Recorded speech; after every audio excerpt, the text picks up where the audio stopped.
So our speaker this morning is Professor William Heffernan, and he's warned me not to delve too deep into his bio because he's got some personal remarks to make, but Professor Heffernan has taught at John Jay for more than 30 years, served as program director for the master's degree program, criminal justice, editor of the Criminal Justice Ethics, a John Jay publication. He's got numerous books. I have a list of his publications, again, numerous. If anyone wants that list, I can give you copies at the end of the program. His address today is Liberalism Thick and Thin, the Jeffersonian Stain. Professor Heffernan of John Jay will focus on the problems of dismantling the huge injustices that are the present-day legacy of 4 centuries of colonial imperialism. So without further ado, we'll turn it over to William Heffernan. Well, thanks very much. And yeah, I'll make a few comments of a personal nature before I proceed with the talk. By my calculation, it's been 32 years since I delivered my first talk to you in this room a long time ago. And are you remembering the 32 years ago? No, you say that. Yeah, I can tell you one person who was here 32 years ago, my daughter Sarah, who was here as a baby. And she can't be here with her daughter, my granddaughter, who is now almost 4 herself. But otherwise, my family is here, perhaps because this is my last talk to you. I addressed you about a related topic and talked about 3 fictional characters, and I addressed you only in January of 2024. And my 3 fictional characters were Shakespeare's Cordelia, Jane Austen's Jane Bennet, and SpongeBob SquarePants.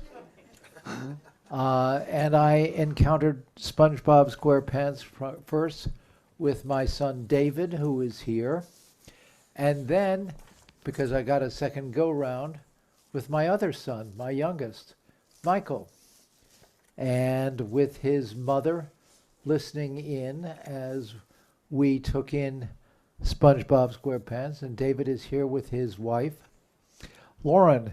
My whole family is showing up. I think that this is a bad portent, but there's something to it. And also, I actually persuaded my colleague and friend, Steve Wasserman, to come and deliver a talk to you about his work representing Guantanamo Bay defendants. This was maybe 15 to 16 years ago in this room, and I was here for that. And now Steve is back here, and I will call on anyone who wants to talk, but I hope you'll indulge me by letting me call on Steve first when I'm finished. And I deliver this talk in the knowledge that Steve has always viewed me as a mushy, mealy-mouthed liberal, and here I am defending mushy, mealy-mouthed liberalism as against his radical leftism. So, I not only talked about 3 fictional characters, I talked about 1 real-life leader, Nelson Mandela. This was back in January. And in mentioning Mandela, I suggested that the process of dismantling injustice, the structural injustice within nation-states, and the even more daunting injustice associated with the international order brought about by 16th through 20th century imperialism, is the most pressing moral issue of our era. I don't speak simply of our time, but our era, because the issue is sure to remain with us long after we're gone. I'm back to talk about that issue and also to discuss others related to it. To begin, let me note the significance of the title I've selected. That title isn't Liberalism Through Thick and Thin. I'm going to provide a definition of liberalism and also a genealogy of its development. In doing so, I'll say something about liberalism's history, and in discussing its past, I'll also say nicer things about its 18th and 19th century incarnations than many of the 21st century progressive liberals in the audience may want to hear. But while important, this genealogy will be something of a sideshow. For my primary aim is to examine the contrast between the two adjectives, thick and thin, as applied to the deeply contested noun liberalism. In its thin guise, liberalism relies on a simple message, or a slogan, that all men are created equal and are endowed with certain inalienable rights. That slogan, so simple, school children of the kind who were in this room just an hour ago, school children can master it. It's a foundational premise, an animating presupposition for an entire worldview. Mine, I would say. This slogan, I'll call it liberalism in its thin form, has had earth-shattering ramifications. I'll defend an egalitarian version of the liberal worldview in today's talk, one that emphasizes the common humanity of all people on earth, and one that looks skeptically at national borders and indeed at the nation state. But in its thick form, liberalism can and has often been used to been distorted to perpetuate forms of human domination that are incompatible with all men are created equal. Because liberalism thin has so often served as a slogan for obscuring its own thick effects, I discuss it in light of the metaphor, the Jeffersonian stain. All of us, all 21st century Americans, and also most members of the worldwide reading public, are aware of Jefferson's equivocal role in America's origins. My reliance on the term stain underscores the morally problematic nature of that role. Not an entirely evil role, it must be emphasized.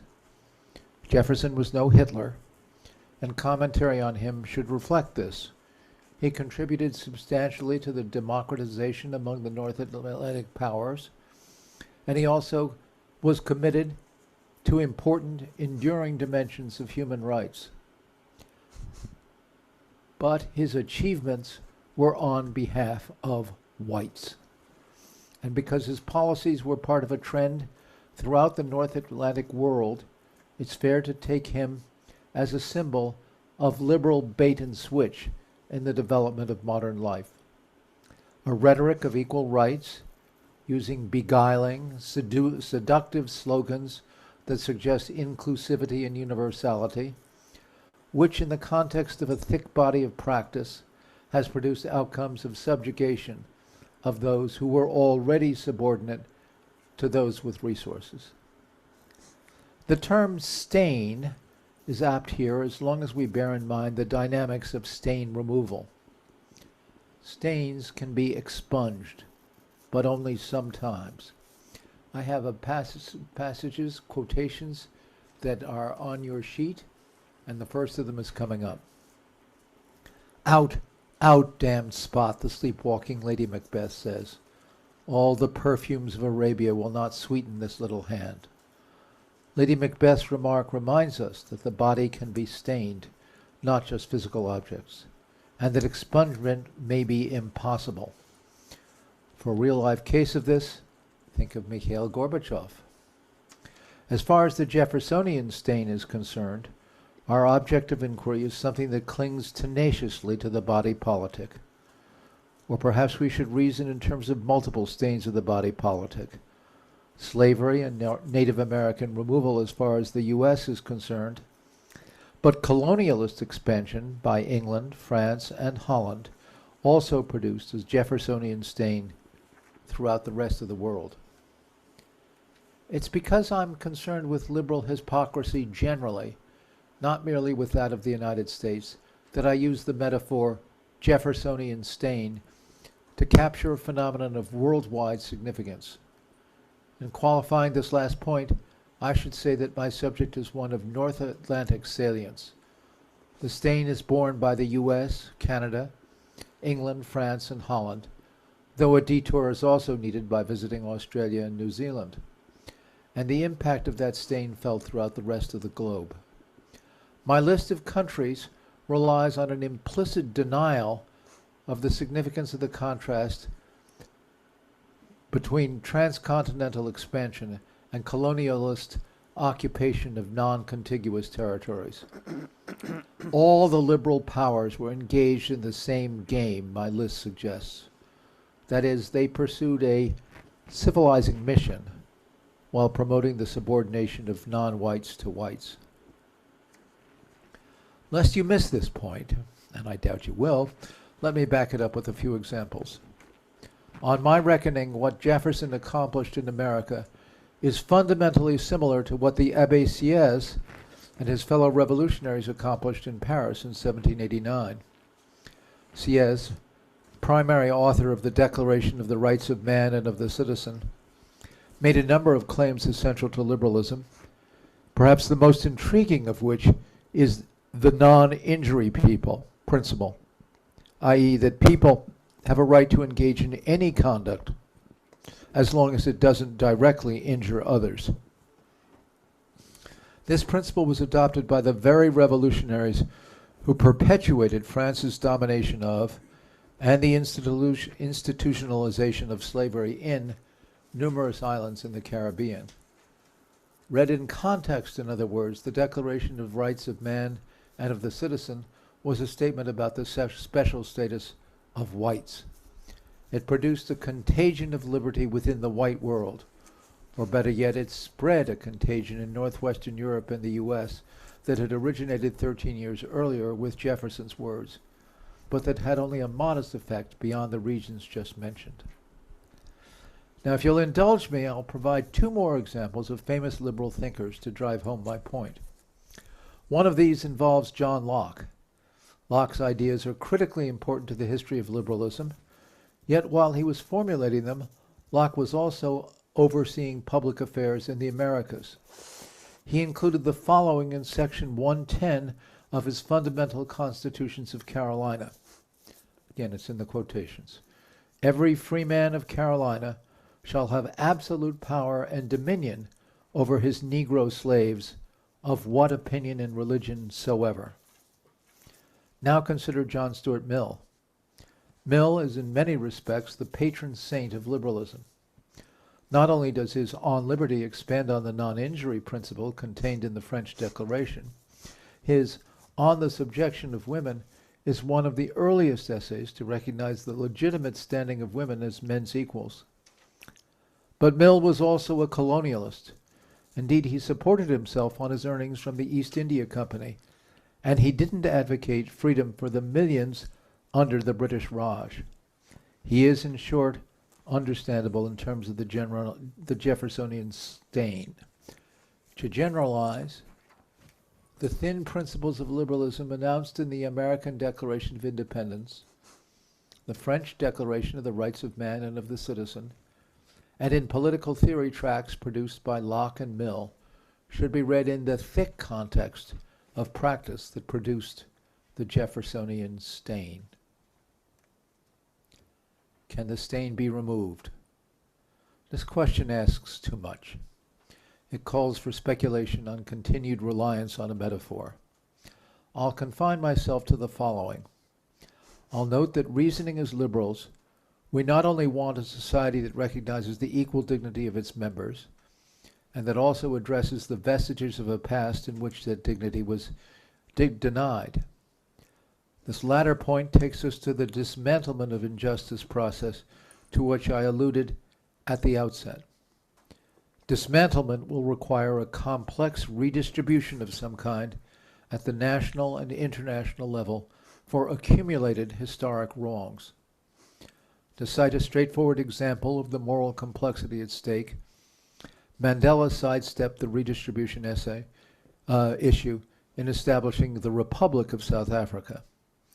In overcoming apartheid, he removed one layer of the Jeffersonian stain, but the vestiges of the past remained in place. The accumulated wealth of South Africa's whites, derived from generations of privileged land ownership, lived on, plus the human and social capital built up by an elite that lived off the labor of others. Dismantling this, while honoring the dignity of the country's whites, will require wisdom and patience. Indeed, the disparity resulting from the past may never be eliminated. The great-grandchildren of today's disadvantaged may still be disadvantaged by comparison with the descendants of today's advantaged. So why bother? Why think about liberal remedies for liberalism's depredations? We can call this Mandela's unanswered question. It's not as if he didn't pose the question at various times in his career. On the contrary, he recognized that adoption of a liberal democratic constitution in the 1990s, of the kind now in place in South Africa, would leave the country at the mercy of a world economic order that favors the global north over the global south, and that favors the country's whites over its blacks. This said, I think Mandela made the right world historical choice. Please bear with me while I review my reasoning, for in going over the considerations at stake here, we'll be able to gain a deeper appreciation of liberalism, one that doesn't save Jefferson from charges of hypocrisy. Nothing will work here. But that, more importantly, establishes its value as a political theory by comparison with its rivals. So here's my defense of mushy liberalism, non-radical liberalism. Of the rival theories confronting Mandela, we can reject one as patently flawed, though this didn't appear obvious to the North Atlantic powers prior to the 90s. The patently flawed framework is conservatism, not the conservatism that yields to fascism. Its flaws are less subtle, but the kind that used to be characteristic of the Republican Party.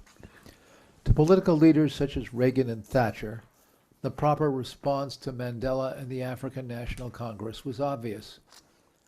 Don't deal with them.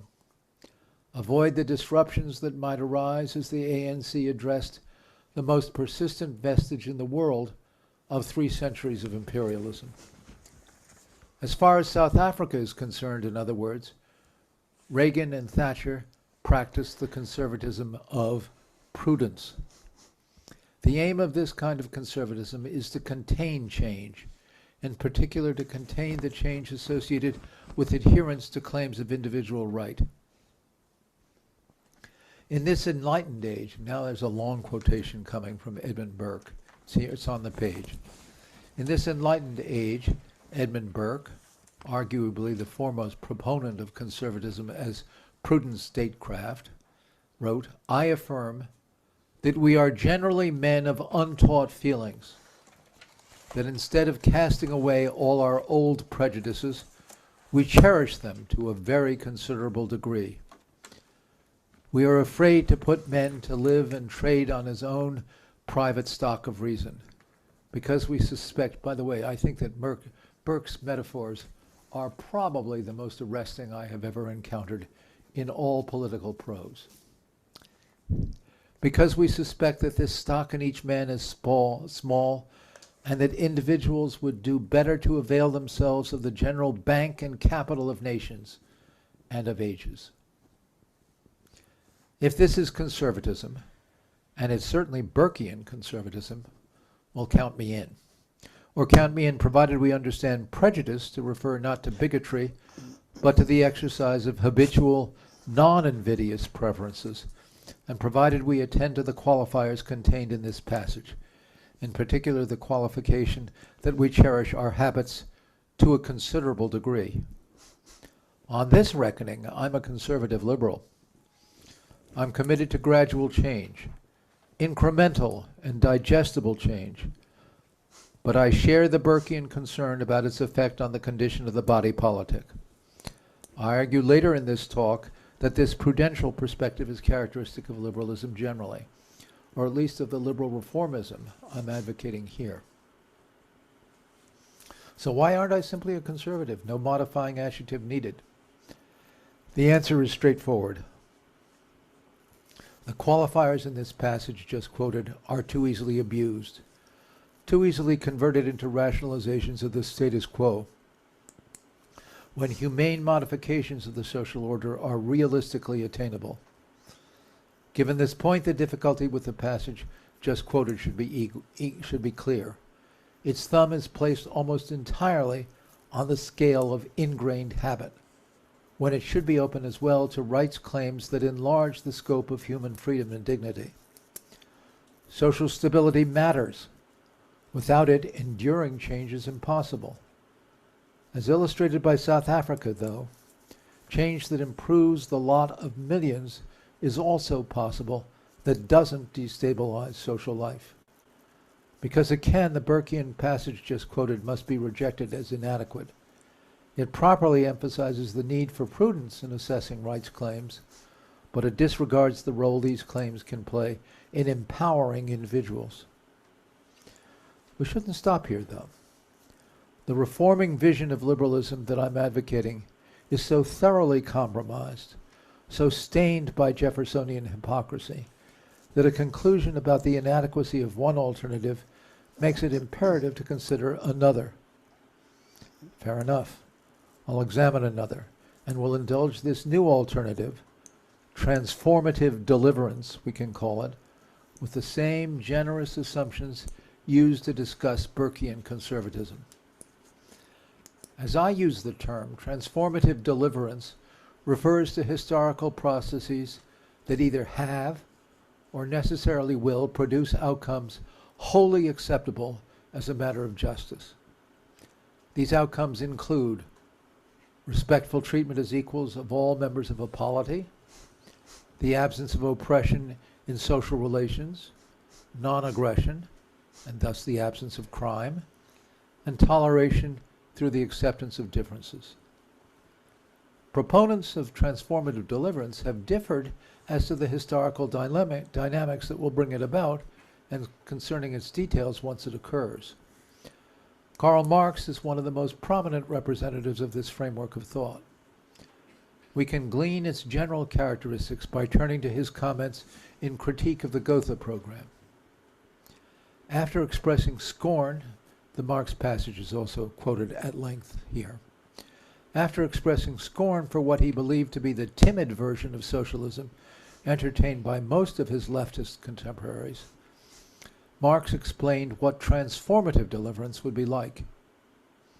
In a higher phase of communist society, Marx remarked, after the enslaving subordination of the individual to the division of labor, and after labor has become not only a means of life, but life's prime want, after the productive forces have increased with the all-round development of the individual, and all the springs of cooperative wealth flow more abundantly, only then can the narrow horizon of bourgeois right, and Marx was no defender of the notion of individual rights, only then can the narrow horizon of bourgeois right be crossed in its entirety, and society inscribe on its banner, from each according to his ability, to each according to his means.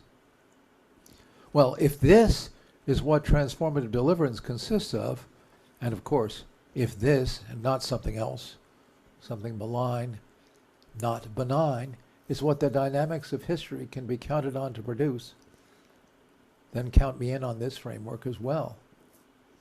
But the ifs in the preceding sentence are too speculative, too iffy, we might say, to warrant adoption of the Marxian vision, comforting as it is as a way to remove the Jeffersonian stain. Indeed, if we link the Marxist vision to the Leninist program of government engineering from the top, a linkage captured by the term Marxism-Leninism, we encounter a chilling alternative to the reformist liberalism I'm defending here? Well, is a via media possible? Is it ever reasonable to count on, say, a Nordic socialism that incorporates the virtues of the moderate liberalism I champion, but addresses the accumulated stain from the past? Two answers are needed here. One is that Nordic socialism, however desirable it is, and in some respects it's desirable indeed, doesn't address the global effects of the Jeffersonian stain. The second, closely related to this, is that Nordic socialism has proven to be local. It's culturally specific. It works pretty well in Norway and Sweden. Bernie Sanders is a fan. I am too. Unfortunately, it doesn't fare well on the European side of the North Atlantic or on the North American side either. To synthesize the 2 points, we can say because the stain extends to virtually all the global South, and because Nordic socialism may well be culturally specific to a few nations, it helps to define political aspirations to equalize the North and South, but it does little to achieve them. So where does this leave us? A critic would point out that so far I've been mostly negative, in a polite way, of course, but negative nonetheless. I've indicted the dominant political ideology of the day, reformist liberalism. I've suggested that, however flawed, this is preferable to conservatism and to standard versions of transformative deliverance. And I've noted the limited political appeal of Nordic socialism outside Scandinavia. The time has come for me to say something positive, in particular for me to explain why reformist liberalism is preferable on balance. There are too many nuances here to warrant an unequivocal conclusion to its rivals in the world beyond Nordic socialism. I'll do so by making a positive argument, and so by proposing a genealogy and definitions of liberalism generally, and reformist liberalism in particular. Start with the genealogy. On my reckoning, liberalism is a distinctively modern and Western European phenomenon. It originates in criticism of the existing order, and it's always understandable in terms of this. Its origins are to be found in a 16th century reaction that gradually spread throughout Northern Europe against the use of government-initiated violence to enforce creedal uniformity within Christian communities, whether Protestant or Catholic. A harbinger of liberalism can be found in Sebastian Castellio's straightforward, passionate, mid-16th century denunciation of John Calvin's reliance on execution of heretics in Geneva.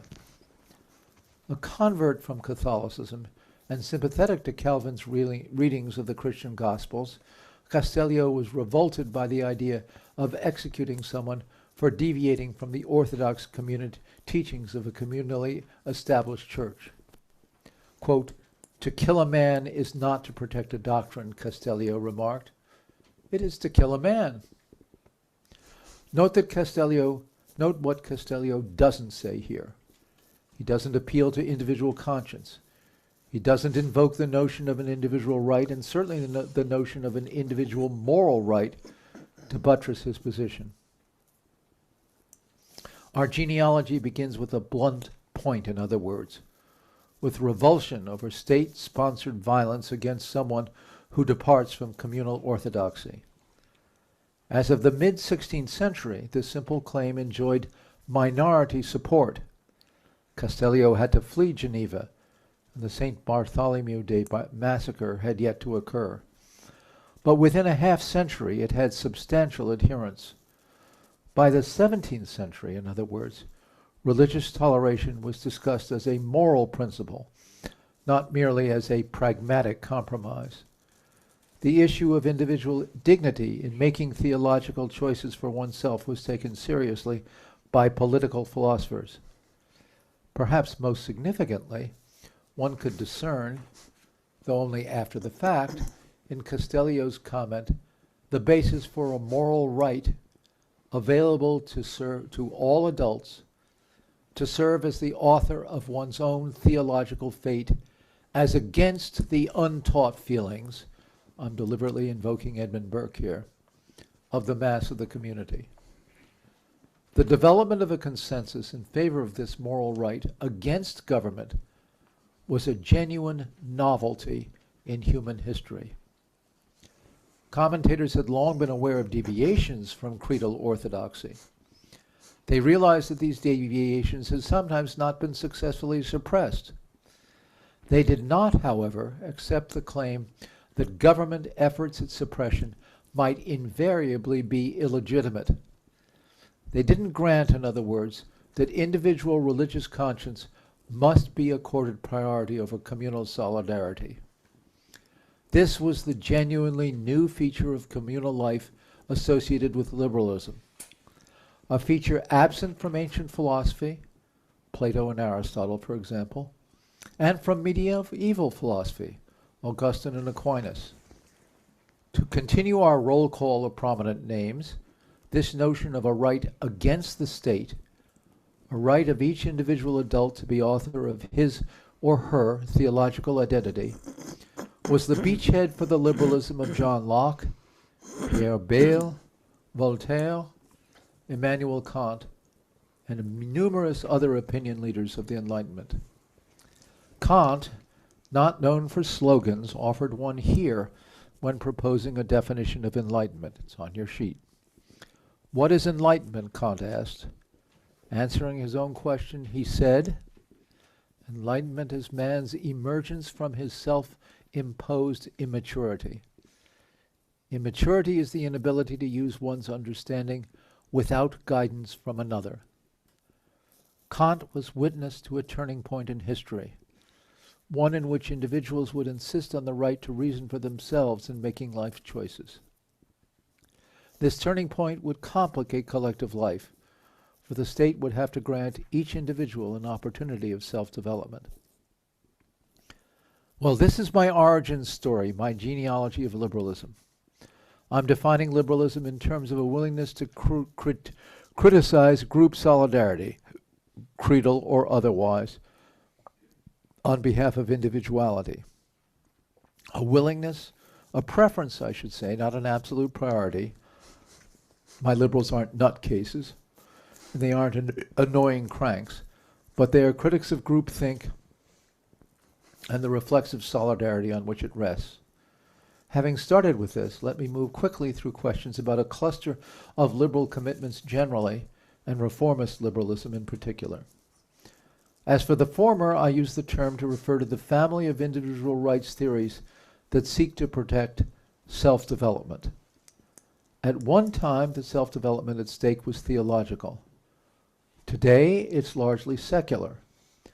The road from religious toleration to, say, toleration of LGBTQ rights hasn't been a straight one. It is, however, intelligible. For once the collectivity's lack of authority to enforce religious orthodoxy was accepted, the rationale for extending this to other areas of self-development became increasingly hard to resist. We can call this the lifestyle component of modern liberalism. This component is understandable, at least at the everyday level, in terms of a combination of consumerism, nothing comes between me and my Calvins, and pop psychology, I've got to be me. To settle only for this formula is to degrade the value of this critical feature of liberalism. For at stake here is a value that pervades liberal reasoning, the value of autonomy, the possibility of self-direction rather than direction by another. Someone's exercise of autonomy may well be open to scorn on a given occasion. On the other hand, the autonomy principle merits respect, and it links together all members of modern society. Rich and poor view it as urgent. Teenagers aspire to it. Young children grow up thinking of it as a birthright. It's no exaggeration to say that lifestyle liberalism is the defining feature of modern culture. Closely related to lifestyle liberalism is the financial independence dimension of the concept. Libertarians tend to group both under the heading of autonomy. The self, they reason, has spiritual resources which it must be able to deploy at will, and by parity of reasoning, they say that the self must be able to deploy its financial resources at will. Egalitarian liberals, and I'm in this camp, disagree.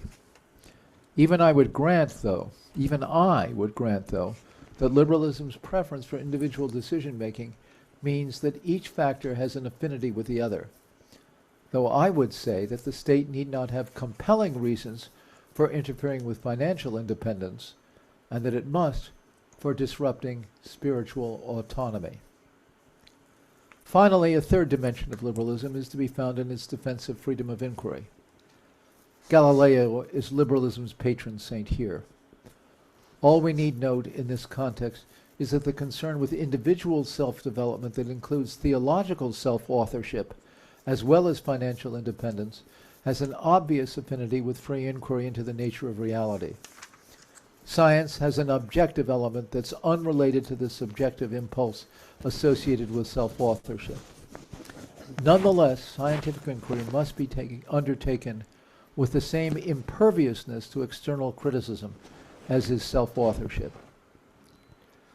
Reformist liberalism, as I use the term, thus refers to three interdependent spheres of practice: to the toleration that originated in acceptance of theological pluralism and that flourishes today as secular acceptance of lifestyle diversity, to acceptance of varying degrees of financial independence with the resulting growth of a capitalist economy, and to norms of free scientific inquiry.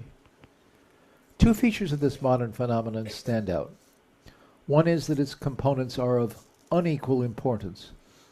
For the original one, toleration of personal difference is essential to liberalism, whereas the latter two are tag-alongs.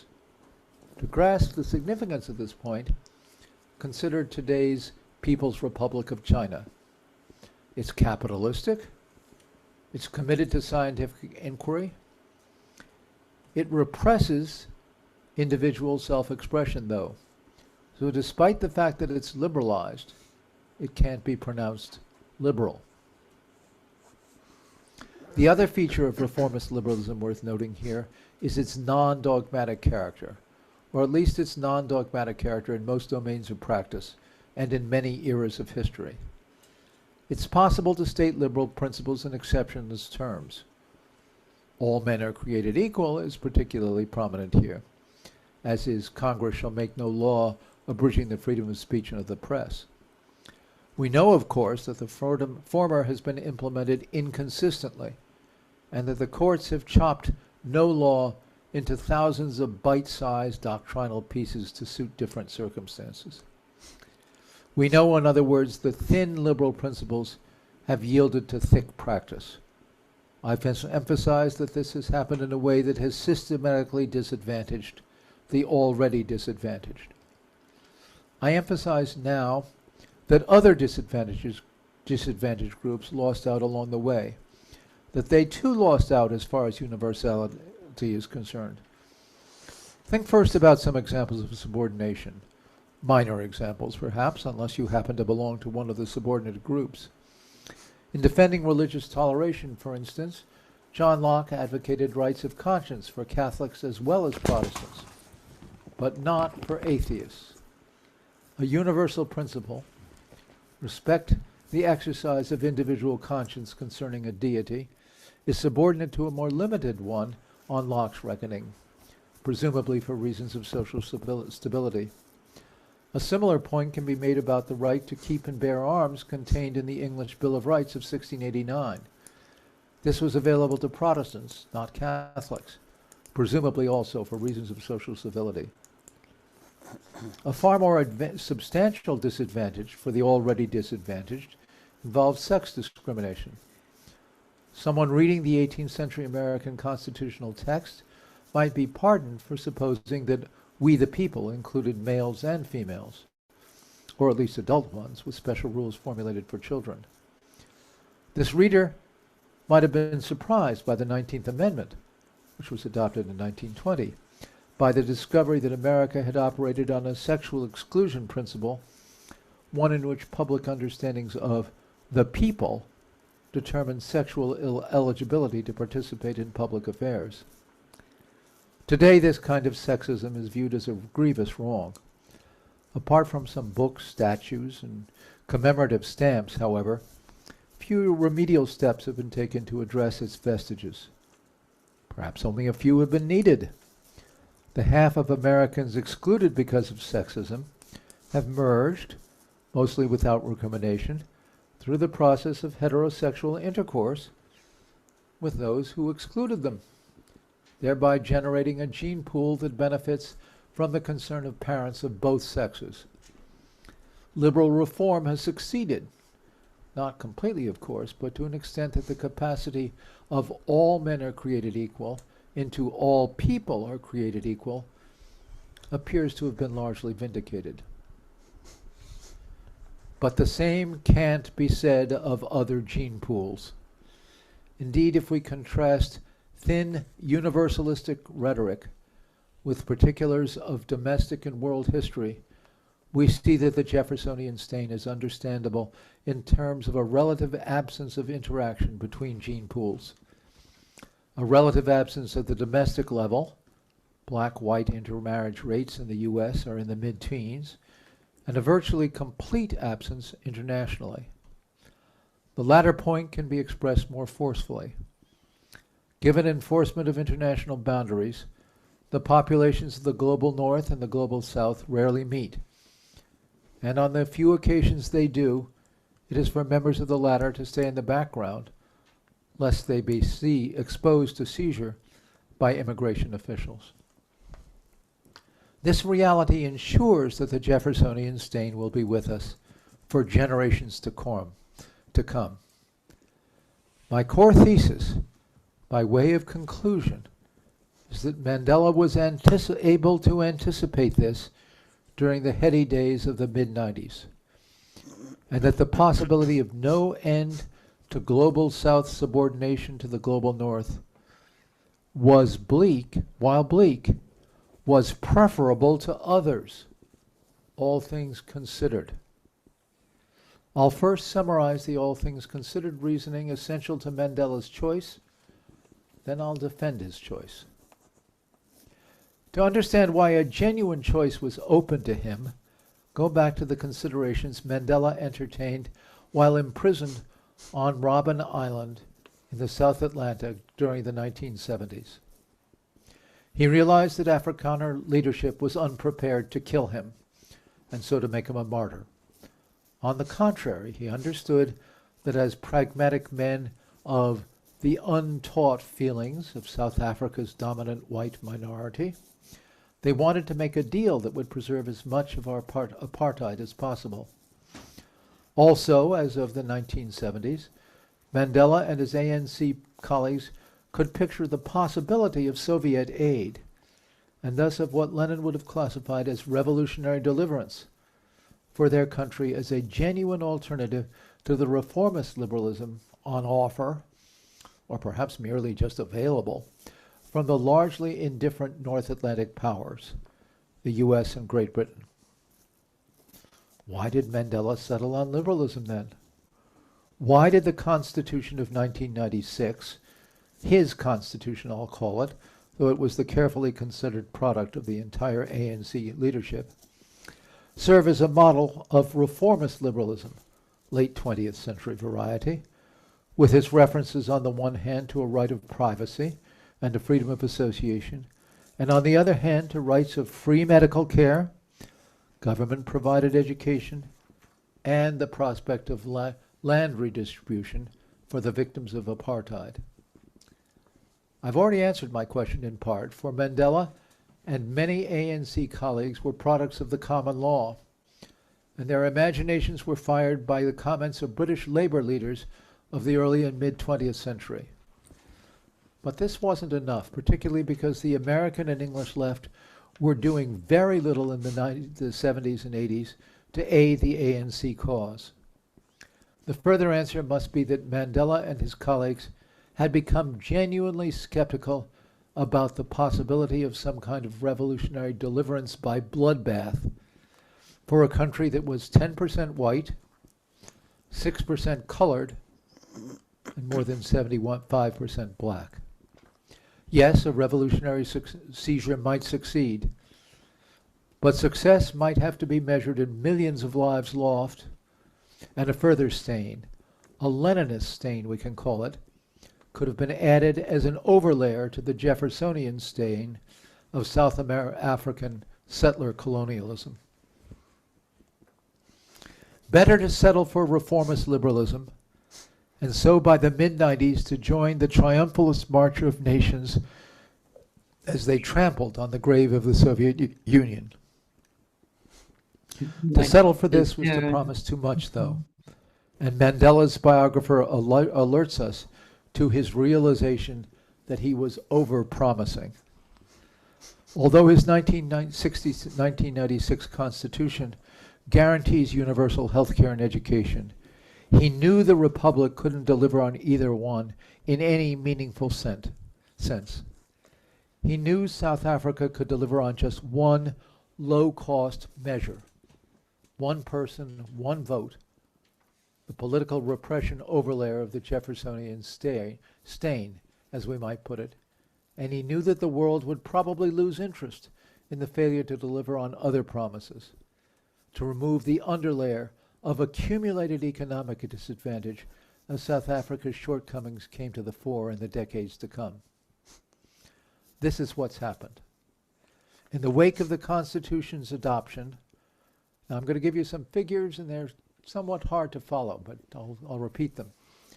In the wake of the Constitution's adoption, public health spending increased modestly, but more than 2/3 of the money spent on health care in the current Republic of South Africa is consumed in the private sector by about 15% of the population, mostly the same group of people who'd prospered under apartheid. So instead of universal public health care, we have privately purchased health care through insurance for those 15% who are pretty much the same 15% who dominated under the Afrikaner government. Okay?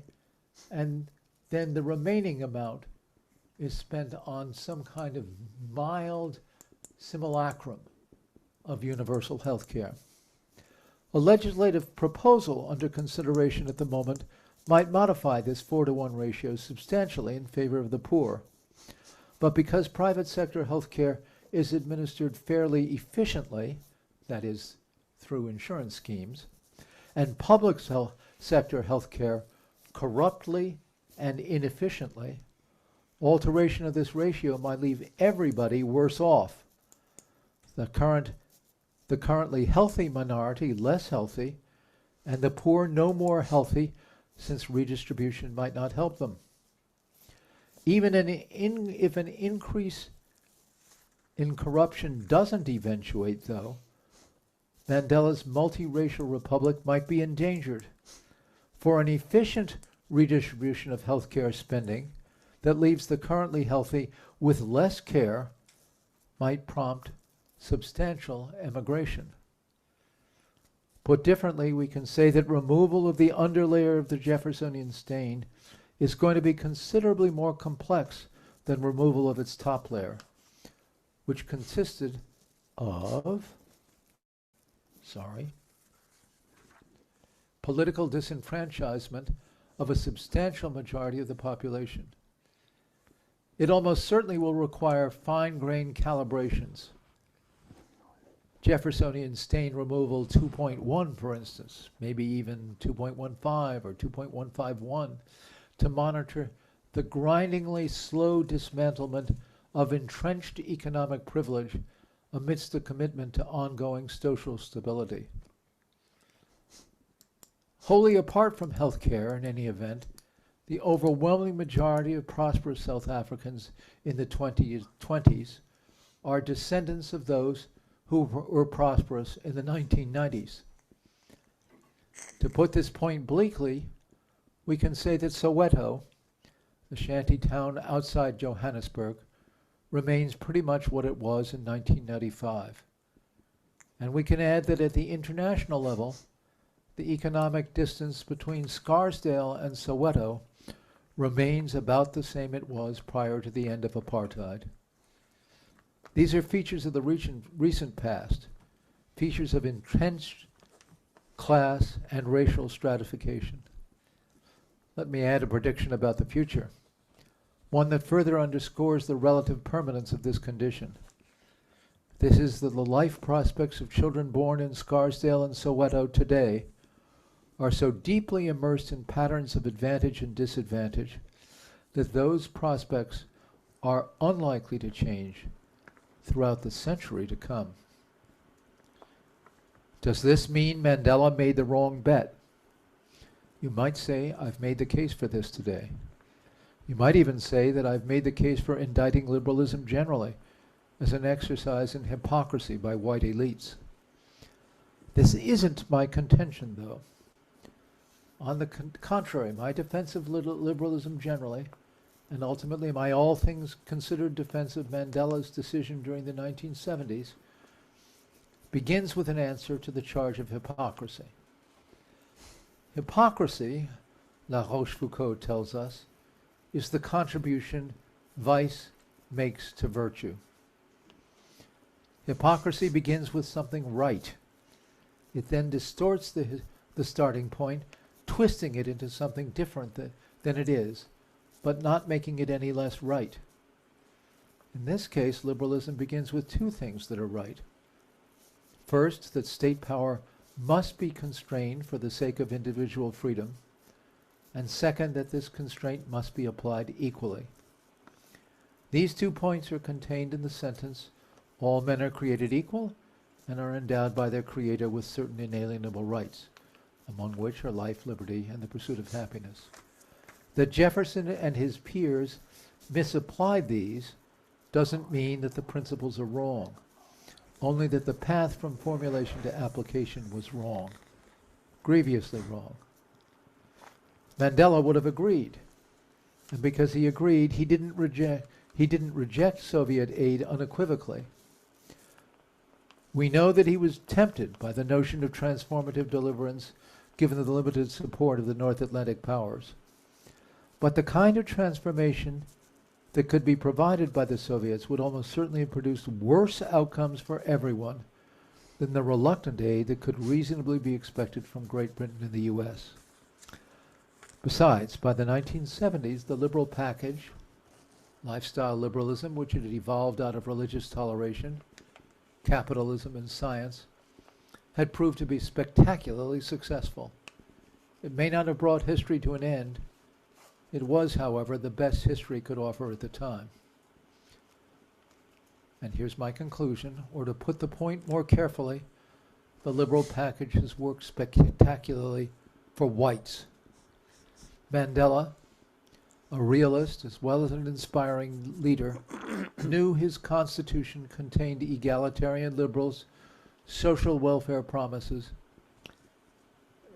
contained egalitarian liberal social welfare promises that couldn't be fulfilled in his lifetime, and that probably couldn't be fulfilled even a quarter century after the Constitution's adoption, given the entrenched nature of white economic privilege. He knew, in other words, that the prospects for South African blacks were exceedingly bleak in the world economy. What else was available, though? At least the 1996 Constitution reconciled South Africa with a political system that may someday produce substantial benefits for the entire country. On an all things considered basis, in other words, Mandela's choice of liberalism was a wise one, even for South Africa. Put differently, Jeffersonian liberalism stands for two things: the individualistic pursuit of happiness and a history of accumulated disadvantage for non-whites pursuing it. Mandela made the right choice in opting for the former while trying to minimize the effects of the latter.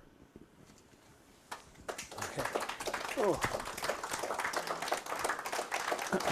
Okay. Now, All I right. see someone shaking his head in disagreement, and I will turn to you second, if I may. First, I'm going to give my colleague and good friend Steve, who has had to put up with my mealy-mouthed, meliorist liberalism for 30 years. That's long suffering. Give him a chance. Give him a... It's been the better part of 40 years now. Thank you. You want to move up so we can get... Thank you. Look at it. Oh, should I get up there? Yes. Okay.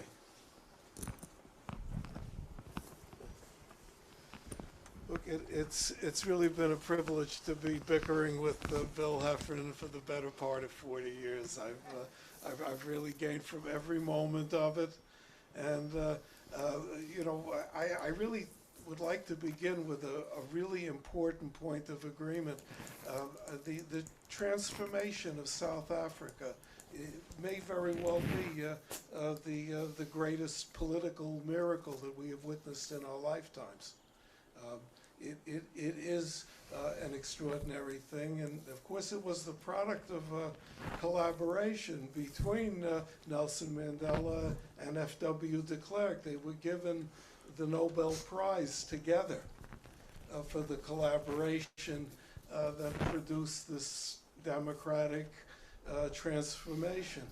I'd like to say, you know, what I've always admired the most about Bill is how he tries to put his learning to work to try to find a way forward for the human race. And I guess the common endeavor that we're talking about today is how to remove that Jeffersonian stain. I mean, how to achieve a society that is truly inclusive and egalitarian, and that really honors the founding principles of the United States and of France and of South Africa. I guess the main observation I have, the thing that was going on in my mind when Bill was speaking today is I am wondering if something comparable to what has happened in South Africa could possibly happen in Israel-Palestine. I think it is. I mean, I think it was very poetic and beautiful that the South Africans were the ones that came to the United Nations and took Israel to task for the unfinished business of some 75 years now. And you know, I must say, you know, at the risk of sounding just incredibly, hopelessly idealistic and Pollyannish, that there was nobody in 1990 that thought that South Africa could be the kind of country it is today. And I'm just wondering if Israel-Palestine could one day, not too long from now, become the kind of place that South Africa is today. Thank you, Steve. I think we have a stronger dissenter. I saw you shaking your head. Would you like to make a comment, sir? I think you disagree with the... That would be me. Okay, Okay. I really, Mr. Norman. yeah, Jim, I really have just a question.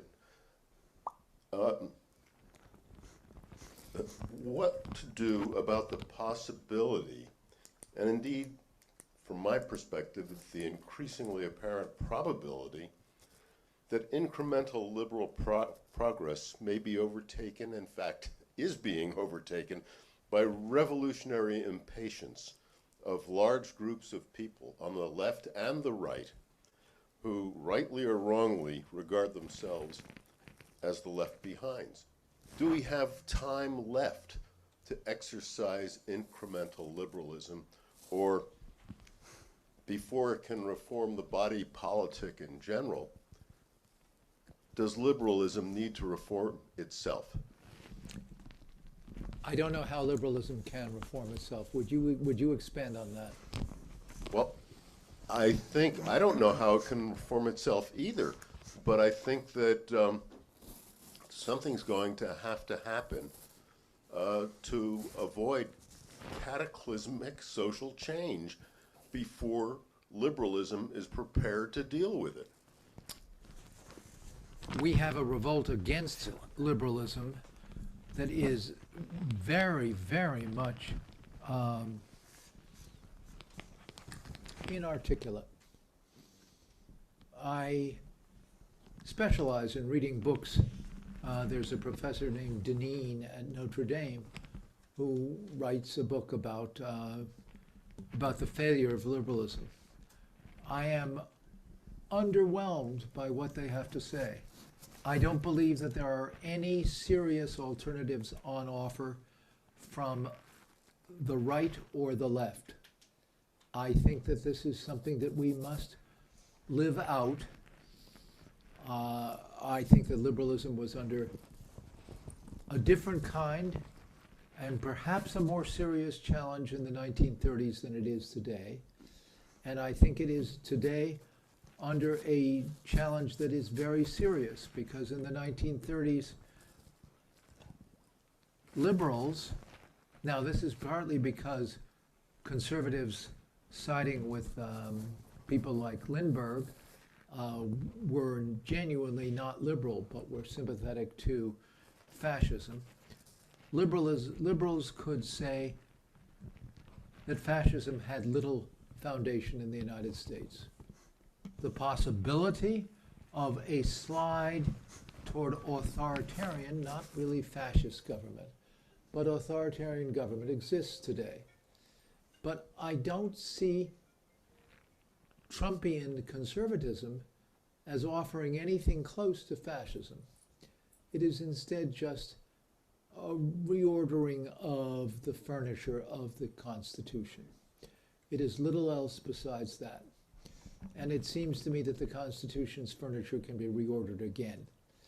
And I don't know when or how, but I don't see any kind of meaningful alternative to liberalism on the right. And I see nothing but slogans on the university campuses that claim to be opposed to liberalism. It seems to me that our culture is so deeply liberal now over the last 200 to 300 to 400 years that it is only through some kind of further movement toward egalitarian liberalism of the kind that I support that we are going to endure. And I don't know when that will endure, but I am relatively hopeful that we will. I don't see any other real prospect. I just don't. Sir, please disagree. Yes, we have a hand up in back.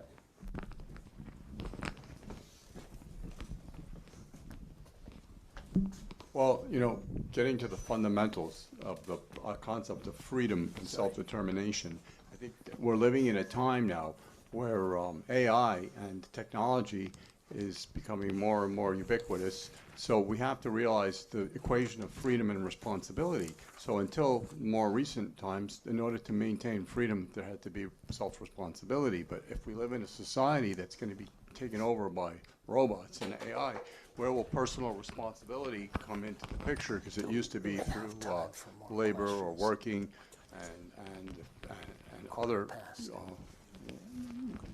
endeavors. So if we have a society where everybody can be free, what will be the responsibilities for people if it isn't to maintain their existence that it used to be throughout history?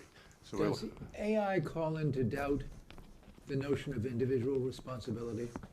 Well, I mean, in terms of making a living, if everything is taken over by machines, we don't have to be responsible to work as much. Well, it means that you may not be able to claim credit for some kind of outcome that is been predetermined by work. But it seems to me that all of the matters that really are of concern for responsibility, particularly lying, are easily attributed to the makers of AI.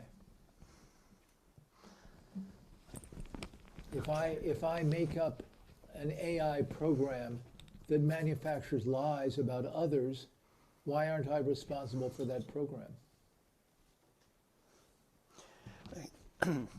That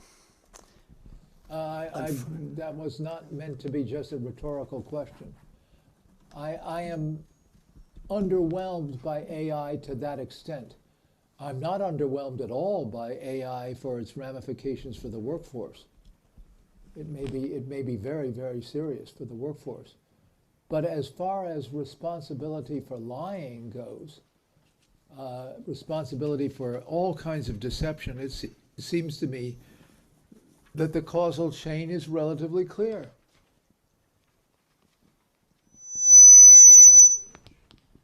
We engage in aggression toward one another through AI, or we engage in aggression toward another without AI. But either way, we're responsible for that.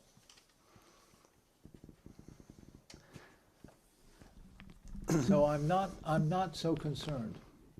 Sir. Yes, I'll just try to speak loud.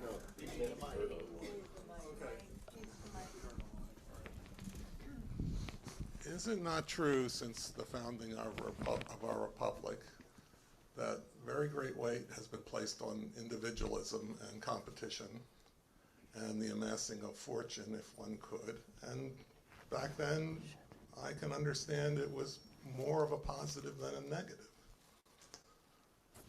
That is still true today, to the extent that we now have billionaires that believe because they have made a lot of money, they should be running things.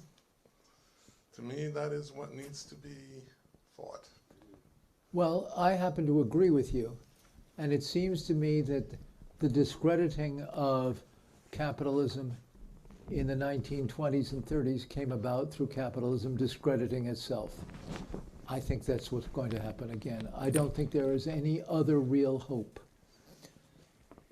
I think our sad discovery of the last 2 months was that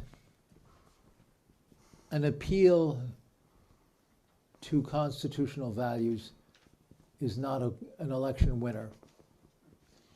But on the other hand, it seems to me that what happened in the transition from the 20s to the 30s could well happen again. It seems to me that some kind of self-destruction for Trumpism is very much possible for the Trumpist economic program. It may be something very similar to Smoot-Hawley. I don't know if you know of Smoot-Hawley. Smoot-Hawley was the tariff that Republicans adopted in the 1930s. I don't know. You don't know. We don't know. But it seems to me that the prospects of capitalism discrediting itself without completely discrediting itself are substantial. But that doesn't mean that capitalism will disappear. I think that what FDR gave us is something that could happen again. Okay? Am I too optimistic? Or am I too optimistic in my pessimism? I think that we have some very bleak days ahead, but I don't think that they are necessarily going to doom us. I don't think there's another reasonable alternative. There is the possibility of some kind of further authoritarianism that could verge on fascism. My son David, speaking for Vanguard Investment Group. I think we better, just due to time considerations, sorry that I don't think we can entertain more questions. Sorry, Zoom. But, you know, after the program is over, and if people informally wish to put questions, if William Heffernan is going to be available, then at that I'm point. available. Okay, cool. All right. So, all right. Thank you. Okay.